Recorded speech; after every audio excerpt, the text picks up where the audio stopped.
Mano uncle had many qualities I admired. He was a Renaissance man. I was the recipient of a great deal of my Mano uncle's generosity. He brought a lot of fun to everything that we did. He was a man of many talents and interests. Everything is interesting about Mano Mama. He's the reason I love pomegranates, especially too. He and that tree. My whole lifetime is littered with memories. The biggest one was his graciousness. You can't just say he was a hard worker or a good friend or a good father. You'd miss huge swaths of his personality. So he was always there, he was always supporting us. It's kind of nice to have a neutral outsider then share the same views as the family. There were many instances where he made me laugh. Some of my earliest memories, way back in time, are about Uncle Mano. There were many Mano uncles.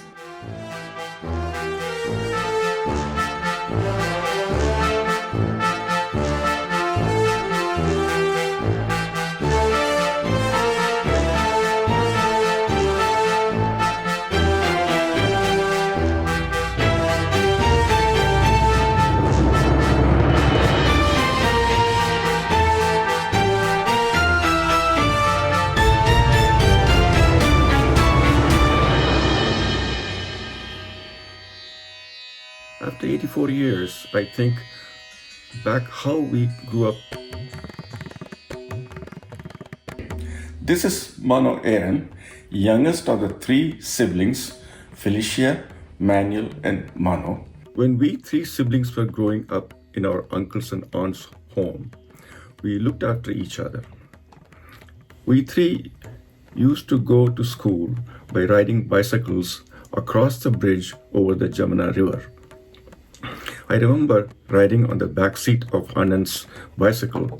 Then he would drop me off at the Jamuna school, and he and my sister went on to the adjacent Evening Christian College. Our father had retired.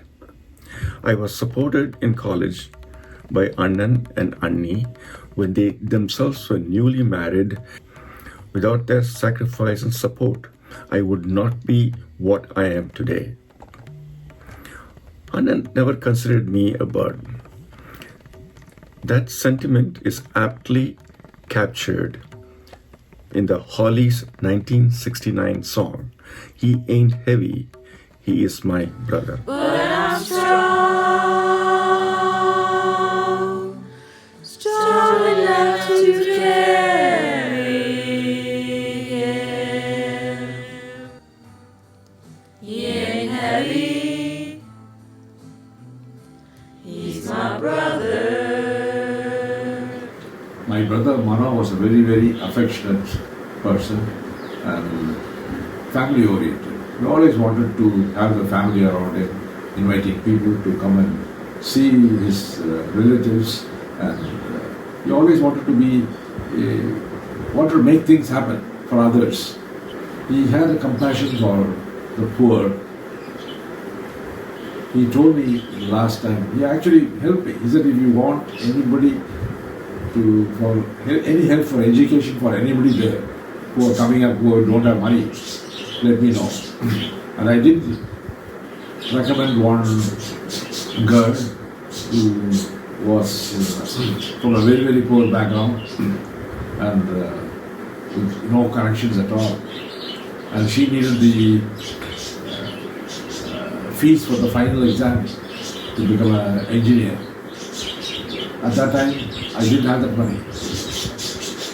A few months earlier, I had helped her with some other amount, but at this time, when she needed it for her final exams, I didn't have the money. So I asked Mano, and immediately he sent me the money, whatever was needed for that girl. And today, that girl is an engineer. Great emphasis on education and the poor and the young. That's what his priority was. And I love him because of that. We used to receive letters from him. His letters were always interesting about all the information, about the school life of Jyoti and Salim. When Salim was given his new bicycle, first bicycle, his letters always contained interesting pictures also, family pictures. there were sachets of Kool-Aid and vegetable seeds, flower seeds. And when my mother was eager to read those letters, I was eager to get into the other stuff, especially Kool-Aid. And I was the one who used to mix the drink. Once or twice, I remember there were sheets of white paper. With it, US dollar bills were fixed, and so my mom and I used to carefully remove those dollar bills from the sheets of paper, and my mother used to give it to Manuel Mama, and my mama used to exchange it and give it back in rupees. He always used to send gifts for my birthday. So when I was little, it said that it was for Gracia, and when I reached the age of 18, he sent a check on my name, and my father opened an account for that, so that I could encash it directly. Valge, Mano Mama, valge. I remember how he was very cheerful and energetic, and was very interested in us. About 1966, I think we went to India first time. First to Mumbai to meet my in-laws. I was going to be in India for 3 months, so yes, the weddings came. Suresh's wedding happened, so I was there with the two of my daughters. And when we were in Mumbai, Rani came and visited us. Was with me in Mumbai because I was there by myself, not with my husband. First time around meeting the family. So she was there, but then she got called back because of engagement. When I went to Allahabad, come to find out then that Mano was one of the, was the person she was engaged to, and that's the first time I met him. We ended up in Suresh's wedding. I think afterwards was Rani's wedding. So then at that time, really got to know Mano a little more. So when he came to US first time, as he has mentioned many times, that he came in January 1968. He landed at Dallas Airport and came to our place. And as always, it was cold coming from India. It was too cold, so he mentioned that he was wearing his dad's green army jacket or something like that. But he came to our place in 68, beginning of 68, and from there then he went to Amherst for his college degree. A little later, Rani and Jyoti came and stayed with us, and he was there at that time with us also. I mean, this was a central place because it's Washington capital, right? So if anybody wants to visit the capital or Maryland, so we were the only one here. Right. Original settlers, so you can say. I was very happy communicating with Mano, We could communicate well. And many times I would ask Mano, hey, any places I should go. And my children going to Abe and all that thing was also a safe place and all that thing. We didn't have to worry about it. Okay, where are they? Okay, they are with Mano. All right. So you wouldn't believe it. He would, if you do say something, he was ready to carry it out, whatever. How do you share 58 years of memories? In 1952, Mano and I were on the same campus in India, in Allahabad Agricultural Institute. So we knew about each other through the happenings in the college. I remember first meeting Mano in 1966 when I was in India. We were going to get married, and Mano was on this famous bus trip we took from Allahabad to Ungeli as one of the Baratis. I don't know how he got on there as a Barati, but he did. It was a long, perilous journey through the jungles and whatnot. He was sitting in the back of the bus and entertaining everybody, assuring everybody because we've gone through some difficult times. When Suresh and I got married in 1966 and I became Mrs. Lal, and Rani and Mano got married in 1967, February. And after I came back, then he moved to Massachusetts. And after Massachusetts, he decided to come to Los Angeles. And I vividly remember the day that Mano arrived in Los Angeles. We're living on Cabrillo Avenue. There's a green Pinto with Rani in the front and little Jyoti bouncing around in the back. They didn't require the car seats. So Jyoti was just laying around. Mano and Rani and Jyoti spent a year with us in early 70s, 1970s. And since then, the journey that we have taken together, I've watched Mano through so many ups and downs.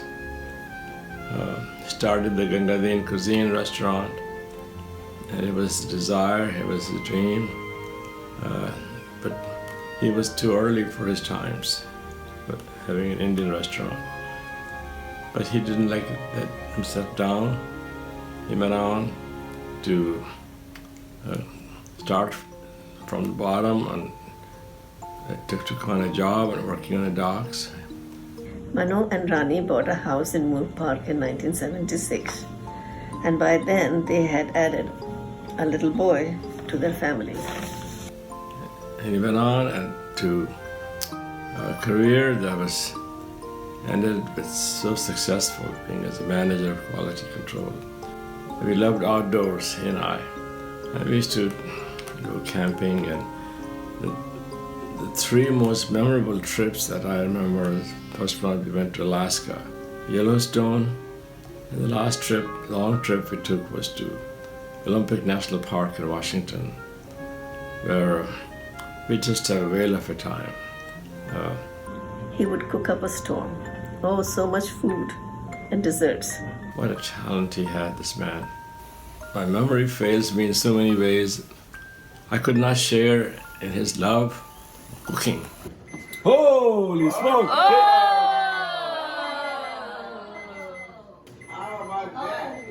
Yeah, it come out. Yeah, that's the way. Yorkshire pudding.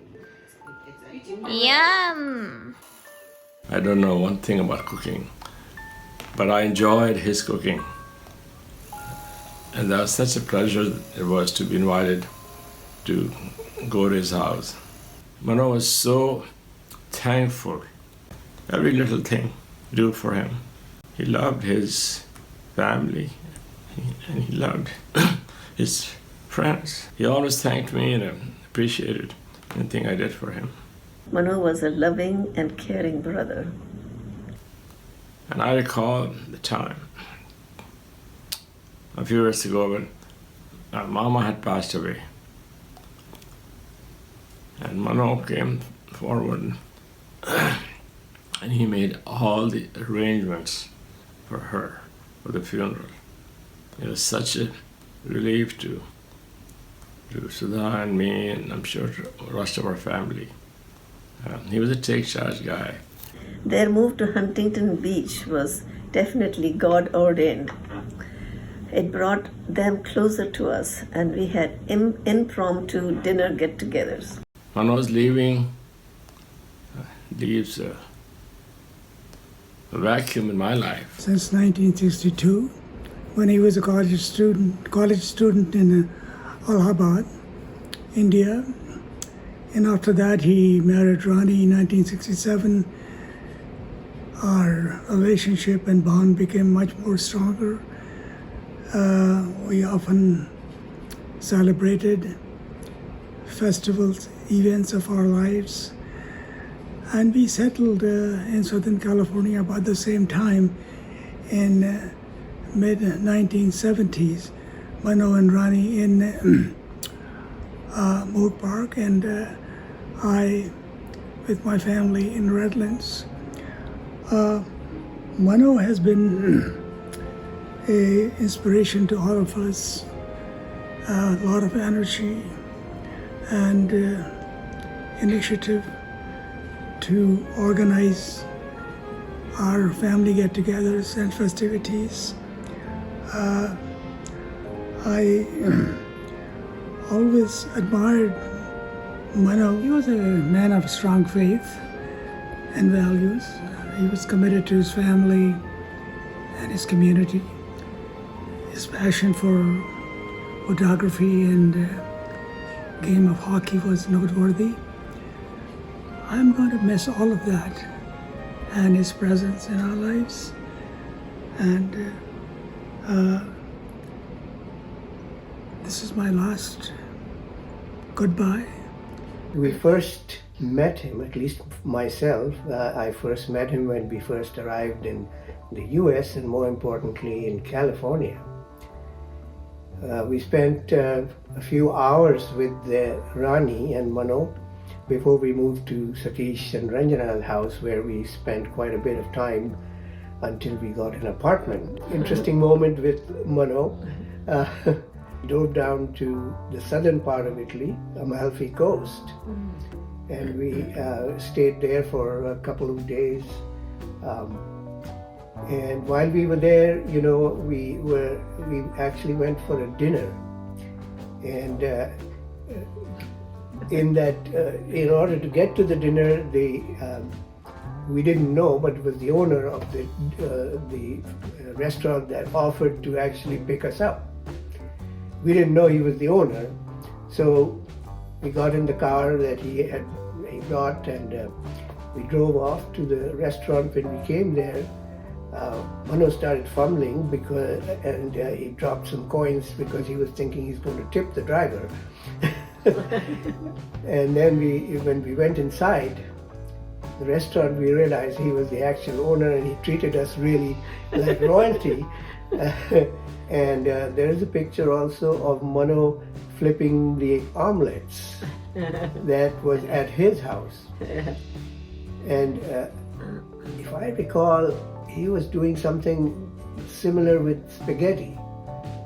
And that spaghetti ended up on his wall and stayed there for a couple of years.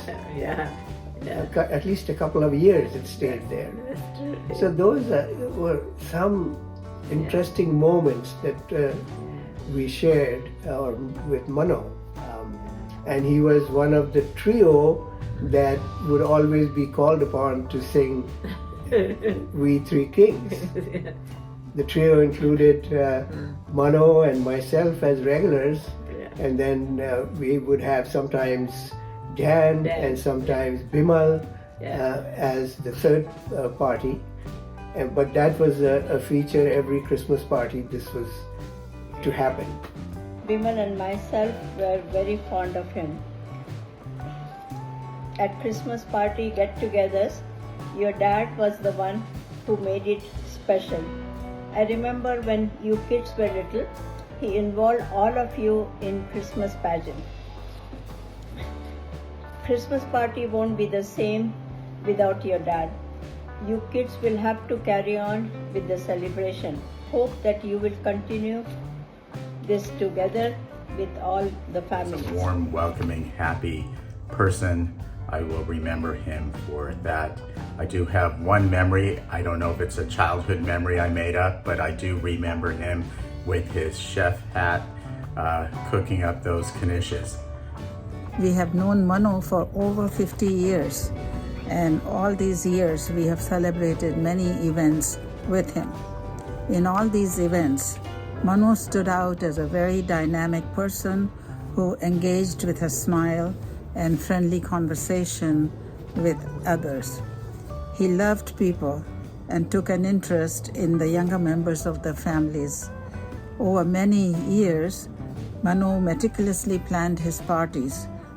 For the Super Bowl parties at our home, Mano took great interest in organizing the football pool for betting. He was quite detailed to put the pictures of each person to each selected square. This created so much excitement during the game as to who was winning after each period of the game. Mano was interested in music and singing. He organized group singing with families during Christmas. He introduced us to sing the 12 Days of Christmas song with great gusto and excitement.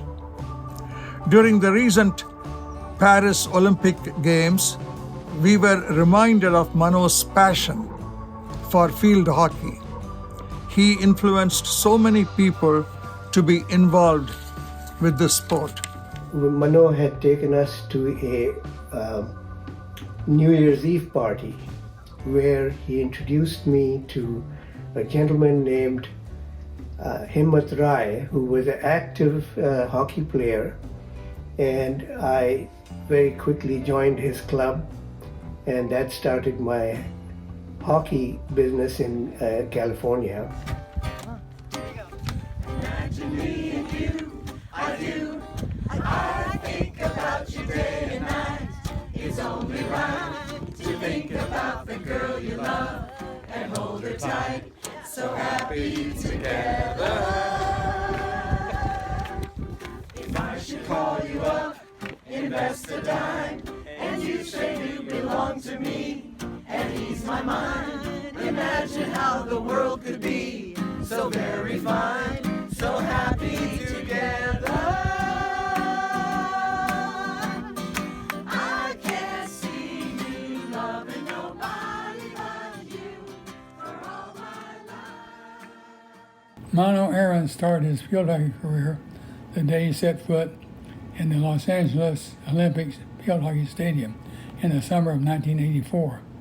Shortly after, he met Mohammed Barakat, one of the youngest field hockey Olympians for Team USA, which led him to sign up his son, Salim, and his niece, Shafika, to the Moore Park Field Hockey program, where he eventually became commissioner for the Moore Park Field Hockey Club.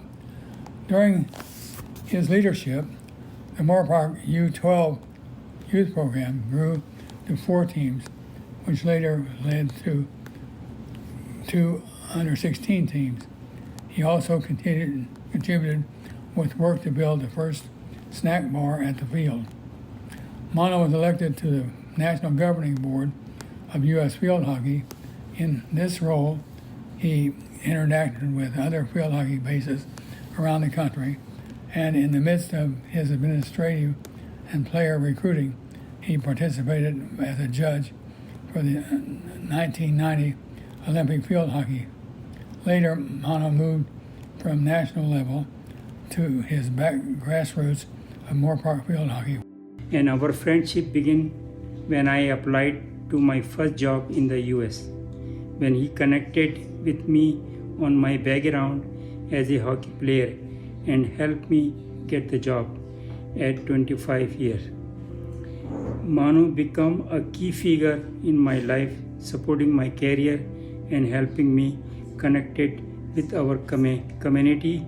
His unwavering encouragement and commitment to our community have meant everything to me. Every year we reunited at the California Cup, and those moments were truly special. I also remember the memories of volunteering with him at the 1996 Olympic Atlanta. Without Manu, my family wouldn't have and had the chance to stay involved in hockey, keeping my nephew and children engaged and away from negative influence. I am deeply grateful for the effort Manu put into career hockey as an outlet for our youth. I will miss my dear friend. Affectionately known by my family and me as Mano Sab since I was 12 years old. Mano, along with his good friend, my uncle Nafis, introduced me and my family, my cousins, my brothers, to the game of hockey, a sport that we love so much. Because of his efforts to teach us this sport and nurture our passion for this game, my friends and family, my cousins, my brothers, have played hockey together for a long time. And because of that, my cousins and my brothers and I have a deep connection from these fond memories of playing hockey as young kids all the way through our adult lives. And those joyful memories are in no small part due to Mano Sab. The memory of Mano Sab that I will carry most with me most of all is his smile. He always had a smile on his face. Even when he would argue a call in hockey, he did it with a smile. And to me, that genuine warmth and kindness is his legacy. I first met Mano as a young kid in California, and some of my favorite childhood memories are that of playing hockey with my cousins. And Mano was a big part in creating the opportunities for those memories. You could always bank on him to find his way to your pitch in his traditional Panama hat. And he was always someone that probably believed in you more than you did yourself, whether it was trying to encourage you to go for the men's national program, or telling your entire Cousins 11 to level up and play in the Super Division the following year. He was never shy about helping you cultivate your own self-belief. As grown men, I feel we still carry his influence in our lives, and we owe him a great deal of thanks for that. I have known him since I was a child. Him and my uncle taught us how to play field hockey, and ever since then, my brothers, me, my two best friends, my cousins, all of us have been hooked on field hockey. I've played with his team for many years, Northport Coyotes. Mano and my uncle Nafis started a field hockey club in the San Fernando Valley, and my childhood memories of Mano are nothing of tremendous amount of respect and love for him and his passion for us. All that remains for me are just countless memories of him serving as an uncle for us as young children, trying to make it as first generation kids in the United States. All I know is that if we found a home in field hockey in Moore Park, but Mano was the blanket that kept us safe and protected us and really helped us grow into the men we have become. He has been a big part of my life and the development of it, and I can't thank him enough. And I wish him eternal peace. I wish his family nothing but love, and his memory a blessing. And I pray that one day when I do get to meet him again, I will find him on the pitch, gathering the next group of folks to have a friendly match. He has had a profound effect on numerous lives, and I'm one of the beneficiaries of his love and his dedication to what he did. Some significant milestones are his work to bring the FHF Junior program to the LA Tigers and Club Annual for the July tournament, and his work with me for over a decade to develop a Division III for adult players wanting a less competitive hockey environment. For the past few years, Mano served as director on the California Cup Organizing Committee. In 1914, he stepped up with a selfless commitment and organized the Department of Competition with the help of his son Salim, who acts as director of umpires for the tournament, and the continued support of his wife Ronnie and daughter Jyoti. Since then, Mano has trained many new volunteers to fill the competitive Subcommittee. The Field Hockey Federation and the Board of California Cup Organizing Committee wish to thank Mano for all these years of dedication to the sport.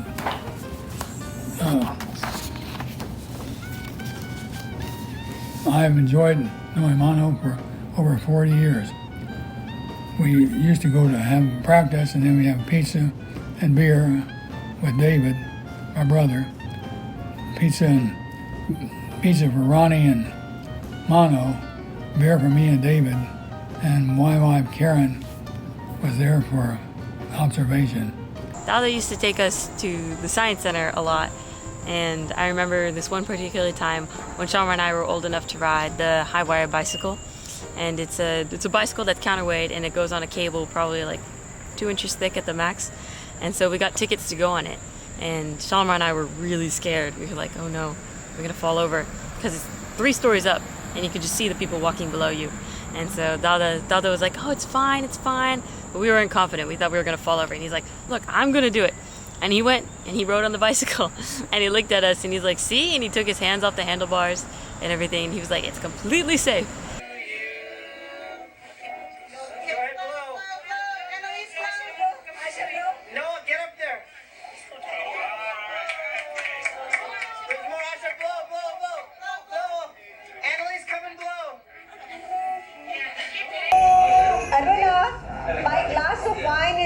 Can I have it? Going back to when, I was young, that party became an event that was for the kids. There was songs and sort of Christmas festivities, and it was a pretty big deal in our family. We'd all get together wherever we were and celebrate Christmas Eve, usually before Christmas Eve, or within that week of Christmas. And it was a big deal for us.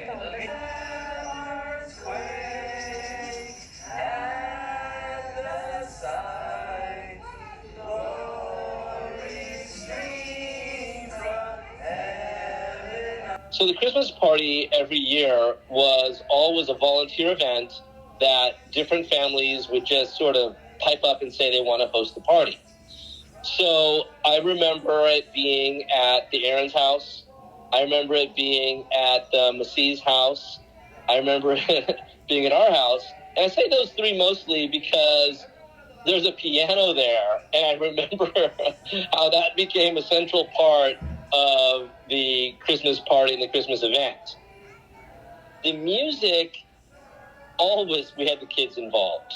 But you have to remember, first of all, at Christmas, we have these song sheets that are like a fold-in-half piece of paper with some strange graphics, and I swear they're from the 1970s or 80s, and they've never changed.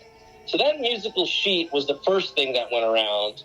And the next thing that happened with the musical sheet was some sort of event orchestrated by Uncle Mano. So that typically was either just a performance by somebody, different people categorized together for specific songs, kids playing an ensemble piece, or kids playing to people singing along, and of course, people playing on the piano for everybody to sing.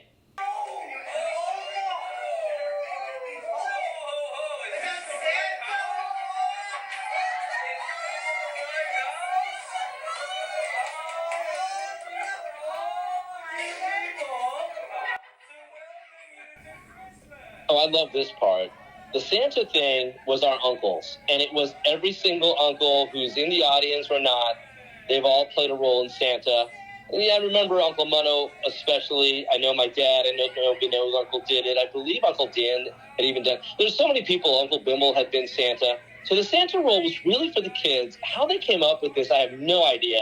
But Santa would come to the party, and all the kids would go up and sit on his lap and get a present. And I think we were all just bewildered. We didn't really know what to do. And eventually that passed over. The baton was passed on. And let me tell you, the Santa stuff is so fun. And it really is a good part of the party that somebody is Santa, somebody is... There are a lot of people here, and I'm not sure if everyone's been good. If you've been good, you're going to get a gift. You haven't been good. Well, you take it with the camera, I'll be the helper. I don't know what's going to happen. Santa, can I help you to see who's been good? I'd like some help here because my reindeer are waiting upstairs. What are their names? Well, there's Rudolph and Dancer and Prancer, you know them. And, hey, how about the rest? Donner, Nixon. Nixon and Carter. Okay. Nixon, Reagan, Carter, and Ford. Up there with the outfit on. And, I think the parents and it's not just the kids, right? It's really for everybody. We all kind of get a real laugh out of it because it's us having fun together.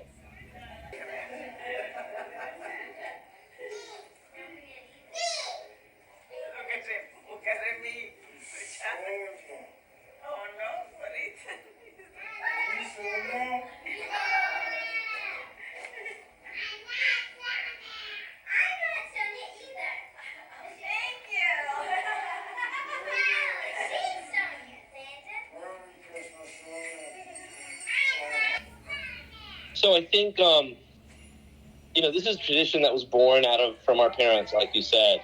And it was specifically, like you mentioned, these people. And obviously, I think that baton has passed. And I think specifically we're seeing our generation carrying that role. Right now, I think Shlita Jyoti and I work together. And there's a lot of people who volunteer and get involved. And I think the party needs to continue. I think all of us need to find a way to look back at these photos and look back at this time we spent and how much it meant to us and how it can mean the same thing for other people, our kids in the future. So for me, I'm vol positive. I'm saying we do it. And I say that we should always remember at that moment, not right now, but at that moment, remember, hey, this matters. Let's try and make this happen. Let's try and make this an event that we can all be involved in. we wish you a Merry Christmas and a Happy New Year.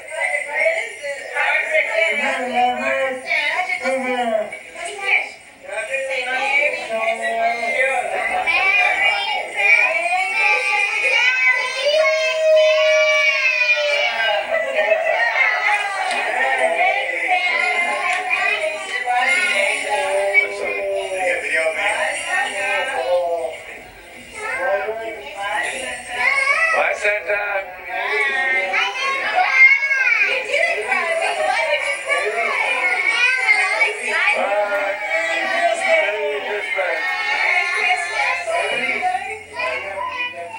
Canada, Banff. I think we flew into Spokane. And this was in 1993. So it was just the Aarons and us. And from there we both rented cars. We actually rented luxury cars. And we rented these giant boats. We had an Oldsmobile and I think my uncle had a Cadillac. But the brilliant idea that my uncle came up with was Salim and I should drive. Salim and I were probably 16 and a half, maybe 17, had our driver's license, I think maybe for 6 months if we were lucky. And mind you, some of these trips were through mountains, and I don't think that the people in the back seats were as thrilled, but Salim and I were ecstatic, over the moon. Another memorable occasion was our camping trip in Yosemite, where Jamila, myself, Yasmin, and Shilpika had already arrived in Yosemite, and we were sitting by some ponds. We were coming from different areas and we were to meet there. But along the way, old school, there's no bathrooms. So my sister and I had to go to the bathroom. So we pull over to the side and it's in the jungle area. So we get out and we go find some trees and, But as we are finishing, and all of a sudden we see the Aaron's station wagon coming up. We hear people talking and coming, so we kind of scamper. Turns out it was my uncle and his family. They had seen our car parked on the side, pulled over, and came to join us. Thankfully, we had finished before they actually got there. Basically joined them, and together we went and we camped in our tent cabins. But there's so many of those memories and so many trips like that. Later, in my junior year of high school, he was there when my team won our first ever gold. He watched us. He watched me score one of the winning strokes. He had confidence in me. Nani was there too. Nani had no confidence in me. But most recently, our most recent conversation was about my future career and career choices. He was so irritated and so confused when I told him I was going to be a medical scribe for an orthopedic. And he could not understand how I couldn't get any other job given my newfound love for biomedical engineering and my master's degree in biomedical engineering. And even though I tried to explain to him, this is a stepping stone, you need to do this to get into medical school, he was still like, I think you should apply to Amgen and Northrop, and I think you should talk to this person who's in engineering. He was really trying to fix this problem, and to this moment, it still really makes me laugh that he's so concerned that I'm not using my engineering degree, but rather a degree that you don't even need a high school diploma to do. So I love him very much, and I will miss it. The first family party I went to was at his house on Rutgers, and he invited me in, took me straight to the kitchen, and explained to me all the food. Every single time there was some new food. His salmon being grilled and the roar of the blender. And there was always a new drink. Something he made, some mix, some smoothie, some fruit juice. And the thing that stood out the most was the food should leave a glow in your mouth. It shouldn't be too spicy that you can't eat it, but it should be just spicy enough where there's a glow. And that's the way the food should be. But his graciousness also extended to anyone's house he visited. I remember one time our entire family was sick and he brought a pot of soup for us. We all ate it. I told him this is one of the greatest soups I've ever had. What's the recipe? He said, I don't really know. I just put stuff in it and I don't really remember. As a niece living less than a mile away, he's been full of advice, which I really appreciated because I admired his bold approach to so many things. He'd lend a hand for both trivial and important events. I recall he helped my mom staging my headshots for a toddler beauty pageant I was going to enter.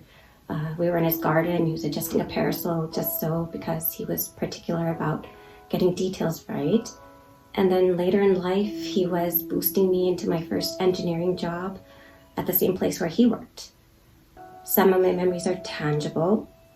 I still have many of his gifts from along the years because they were so well considered. He was giving me some things to share a bit of his history, heritage, experience, things he enjoyed. We both had a love of P.G. Wodehouse. Maybe share some of his vocabulary too, as he once subscribed me to Grammar magazine verbatim. I loved it. He introduced me to words like curmudgeonly, which he used to describe himself for many decades. When I had kids, his umbrella expanded to share what he could with the next generation. One day, he sent over an overflowing package, and now I've got all the memos from the 1990s Moore Park Field Hockey Club, some coaching manuals, balls, Christmas music, chess strategy, and Indian fables. Some of my rooms are starting to look like the Rutgers Circle Garage, and I don't mind it. At his house in the summer times as well. I'll never forget the chores we had to do and the infamous story where me and Jay and Jyoti were cleaning the backyard, and Jyoti will remember this, and we were asked to clean something, and for some reason we thought we can get this giant bush out with a shovel, and we all sat on the shovel handle, and of course it broke. And Uncle Mano was really unimpressed when he came home that day with the work we'd done, and it was one of those stories that lives on and on. I remember this time where he said, I'm gonna give you $10 because of all the work you did. And he took us to the record store, and all of us went and bought like a little tape, right? A rock and roll tape. And I bought a tape from The Who, and he just was, are you sure you wanna buy this rock music tape? It was such a foreign idea to him. It was really funny, the look on his face as he kept asking me if I could buy this. My mom would let me buy it. Are you sure? And I was like, yeah, I can buy this, And I must have been 12 years old or something. And he was always He was always like that. He challenged you and he talked to you and he was very engaging, even when I was a young boy. The summers over there, the tennis lessons, the tennis camp, walking to Moore Park College and back. And I had a friend pass a couple years ago and I think about him all the time. And now I know what that means. People will forget what you said and people will forget what you did, but they'll never forget how you made them feel. And he always made me feel special. I've put together a list of the top 9 Mano uncles. Number 9, Mano uncle style icon. This man could rock a mustache. In his prime, he had a mustache that would rival Tom Selleck or Burt Reynolds. And when he found that bolo tie, there was no going back. Every party he showed up with some eccentric article of clothing, whether it be a cowboy hat, a bow tie, suspenders, and on the rare occasion a flaming colored turban. He would always show up with a smile and his camera, ready for whatever was coming. Number 8, Mano uncle commuter. I took many car rides with Mano uncle as he shuttled me from my house in LA to his house in Moore Park. One trip, we were on the 10 overpass going to the 405, merging into the 405 North. Traffic comes to a halt. We're just sitting there. I'm just used to sitting in traffic, not Mano uncle. He calmly, assuredly, took out the LA Times, opened the front page, across the steering wheel, and just proceeded to read the newspaper. Number 7, home improvement Mano uncle. This is a man skilled at keeping a project alive. One summer, Salim and I moved 500 or so bricks from one side of his house in Moore Park all the way to the other side. It was like a week's worth of work.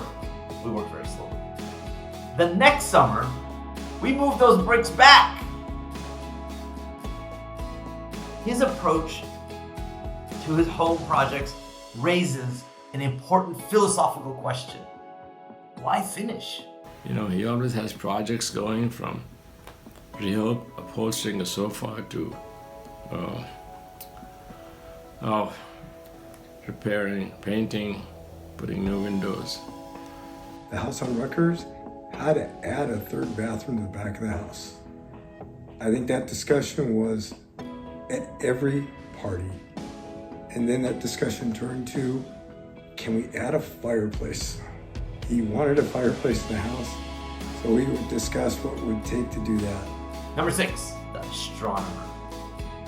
In 1986, one of those summers I was spending at Salim's house, Mano uncle woke us up far too early, dragged us out of bed, drove us to Moore Park College, made us trudge up one of the hills.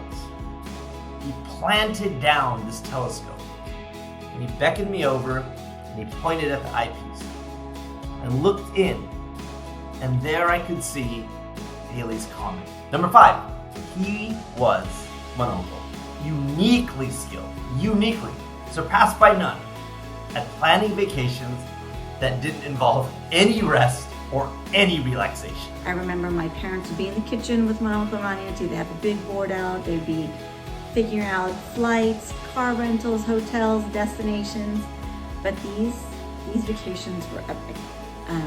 My uncle was always the most gung-ho to go, do, see, and fit in, pack in as much as he could in every vacation.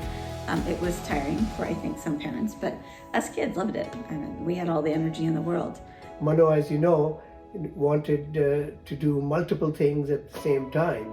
We went to the sunrise service. Thereafter, we went fishing. Then we went to Mount Baldy, and then finally we went to Raja's house where the party was. Whenever we came to the US, he always took us around to so many places, so that America is not a very strange place to us anymore. We've been to so many places around with him and Rani. Mano will not let anybody rest till the day was over and everybody's exhausted and seen everything that's in and around there. And he kept on asking for revised itineraries of George, and it was actually, I was feeling exhausted because he was so active and he kept on giving a lot of information about various tourist places, and he was very helpful, and I really appreciate the effort he took so that George could spend his time wisely. Number 4, Mano Uncle the Grill Master, best ribs. He was the master chef in barbecuing all the different kinds of meat and fish. With an extensive grilling menu of salmon cooked over cedar planks, tasty kebabs, ribs, and chicken. And he had barbecued and smoked and did everything he could do to a piece of meat. Number 3, Mano Uncle the documentarian. In the 70s and 80s, Mano Uncle was the master of the original selfie stick, the tripod. There are so many images of our family at that time. Usually in someone's backyard, all of us bunched together. The people who lived there, maybe 1 or 2 people from India, maybe Dada or Dadi, all the kids at the bottom, and Mano Uncle. Either on the bottom left or the bottom right, he has just pushed the button on the camera. He has run back, crouched down, looking up. So many of our memories are created by those photographs. Later, Mano Uncle, when he got the video camera, just shot endless footage of our parties. And as my brother told, we went to Madhupatipala and we even performed a little cinema video. I could even watch the clip with Salim Chitapa when I was in Maryland. We had the old clips and we played it, and it was really nostalgic to see those videos. It is a treasure that he has like 70 rolls of it from various occasions. Number 2, he was the definition of avuncular. Generous, always in good spirits, always happy to see you, greeting you with just such warmth. And most importantly, from an uncle, he never gave unsolicited advice. He never gave advice. Nobody wants advice on how to run their life. The best you want from an uncle is a good listener and some laughs. Number 1.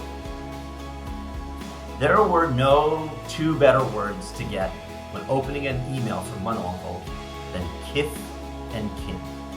I don't know what those 2 words mean, but anytime there was a Mano Uncle email with kith or kin, you knew a party was being planned. We had a community at one time, and Mano Uncle wasn't just a member, he was a planner. His last party is a 2-location barn burner, starting at the beach, ending up at his house with a massive barbecue. Our bonds, our connection, our sense of a family is not magical. We have these bonds and these connections because of our time spent together. Some of my fondest memories of the family parties. I remember going to Avi's house. It would be a 60-minute ride up to 118, 405, 10, hit the Bundy exit, and I knew we were 5 minutes away. And we'd have some of the most joyous moments together. But invariably, the knock always came. Get your jacket, go to the bathroom, we're leaving. And we'd always be the first to leave. And I remember I'd always ask him as I was falling asleep, I said, Dad, why do we have to leave now? And he would tell me, you know, son, you want to leave when the party's at its best, because you'll always remember it at its best. And to this day, I have some of the fondest memories of those family parties. As the last moments were coming, and one of the final days when he was speaking to me, he said, you know, today I've decided in 30 minutes we're going to call it. This is not the life I want to live. I know I'm done. My mom's sitting there, my sister's sitting there. We're all in stunned silence. Argued with them, fought with them, shed tears. And eventually he said, okay, I'll try some more treatment.